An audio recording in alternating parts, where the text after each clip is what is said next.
E o McDonald's anunciou nesta terça-feira que fechará temporariamente 850 lojas na Rússia. O CEO da rede enviou uma carta aos franqueados e funcionários informando que a rede de fast food interromperá todas as suas operações no país governado por Vladimir Putin em decorrência da invasão de militares russos na Ucrânia. Ele acrescentou ainda que continuará pagando os funcionários e manterá as instituições beneficentes subsidiadas pela companhia. O CEO completou que os valores do McDonald's não permitem ignorar o sofrimento humano que se vive na Ucrânia. Começo com você, Fiuza. Temos 2 minutos e meio. Como eu disse, Vitor, está aberta a temporada de demagogia, né? Eu acho assim, nesse caso, né, nós, na dúvida sobre o desenrolar desse conflito, eu acho que é legítimo, né, o agressor receber sanções, você adotar posturas de recusa, de repúdio, né? Agora, nós estamos falando há pouco do Nicolás Maduro, né? Que é um fascínora, como eu já disse. A ditadura chinesa é um outro regime brutal. Ah, não, mas ela não invadiu a Ucrânia, né? Como a Rússia, não está bombardeando um outro povo, um outro território, mas ela foi brutal com territórios anexos e continua sendo. Continua sendo. Nós vimos aí durante a pandemia a brutalidade da China em qualquer debate que pudesse passar por Taiwan e o que se passava em Taiwan. Os diretores da Organização Mundial da Saúde fingiam que não ouviam quando se falava, quando os jornalistas perguntavam sobre Taiwan. Então, isso tudo, o que eu me ressinto é o seguinte, diante de diversas ações, né, na história contemporânea e presente, de afronta a direitos humanos, não é isso? De ação violenta, de opressão estatal, e a China é um exemplo muito eloquente disso, parece que esse capitalismo aí virtuoso do comportamento, de uma ética comportamental, ele não se manifesta, né? Esses países, né?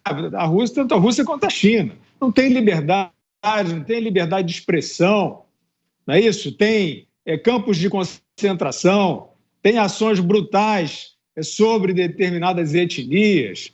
E a China não tem, Hollywood não tem problema com a China, né? A questão toda do Tibete, esqueceram toda a questão do Tibete, que era Free Tibete. Alguma coisa aconteceu aí nos últimos anos, nesse século, que esqueceram o Tibete e a China virou o bonzinho.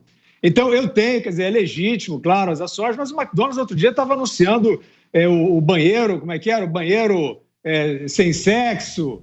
Então, assim, é uma política que é demagógica e aí, infelizmente, corrobora essa ideia. Seria muito bom a gente ter uma ação límpida, fidedigna, né, de repúdio à violência, mas são muitos pesos e muitas medidas aí e não dá para a gente confiar nesse manto de bondade que está caindo sobre o Ocidente, supostamente em defesa da Ucrânia. Augusto. Ontem, no programa Direto ao Ponto, nós conversei com 3 especialistas aí sobre a guerra a invasão da Ucrânia pela Rússia. E achei interessante a observação que foi feita por eles, os 3 concordaram com isso. O Putin vai tentar usar isso para transformar o que foi uma agressão a outro país numa guerra patriótica. Ele tem poucas saídas, essa é uma. A Rússia está sendo agredida até pelo McDonald's. Eu não sei se esse tipo de atitude melhora a situação da Ucrânia, acho que não. Não sei se isso vai despertar alguma movimentação, né, oposicionista da Rússia, acredito que não.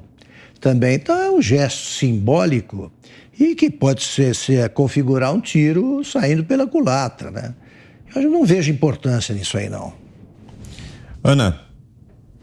Eu concordo com o Augusto e com essa análise também, porque uma coisa é você falar, né, você implementar sanções importantes, sanções como você cessar aí a compra de petróleo da Rússia ou até do sistema SWIFT, Isso tudo aí acho que faz parte, né, do contexto em relação a qualquer caminho aí para tentar amenizar os danos dessa guerra ou tentar fazer com que Vladimir Putin repense os seus movimentos, o que parece que não está acontecendo. Agora, esse tipo de sanção, né, McDonald's fechando as lojas na Rússia, o banimento ali também das bandeiras de cartões de crédito, até o banimento dos atletas, acho que isso aí são sanções contra o povo russo, né? Não é sanções contra Vladimir Putin, mas quem vai sofrer com isso não é Vladimir Putin. Ele está atacando alvos civis na Ucrânia.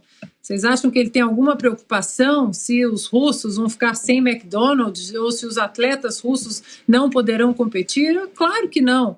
Então, eu concordo muito com o Augusto nesse ponto. Esse tipo de implementação aí esse tipo de sanção contra os cidadãos russos pode ser um baita tiro no pé, sim. Você, Zé? Não é a única empresa, né? Desde o início eu venho falando aqui sobre a novidade desta guerra econômica tão forte assim, desde o início. É assustador o que vem acontecendo contra a Rússia, né? De todos os lados, em todos os sentidos. Para se ter uma ideia, a ministra Tereza Cristina disse que não tem como importar os fertilizantes, até porque não pode pagar, porque o sistema de pagamento internacional está suspenso. Além disso, mais de 30 empresas multinacionais deixaram a Rússia. É evidente que isso provoca um sufocamento da economia da Rússia e desestabiliza. O McDonald's é uma indicação de que há a possibilidade de comércio, de turismo, né? E a saída demonstra, olha, esse país não é seguro. E várias outras empresas. Eu continuo insistindo, ele continua pagando salários na Ucrânia e contribuindo para o fundo na Ucrânia, não com a Rússia. Eu acho que ninguém sabe qual é o resultado desta guerra econômica, porque ela nunca foi testada antes. É para ver. E depois a Rússia vai decidir o que fazer diante de cada empresa, se aceita ou não a volta. E é nesse pós-guerra que o Brasil aposta e quer manter as relações com a Rússia, que pode ser um parceiro de futuro muito interessante.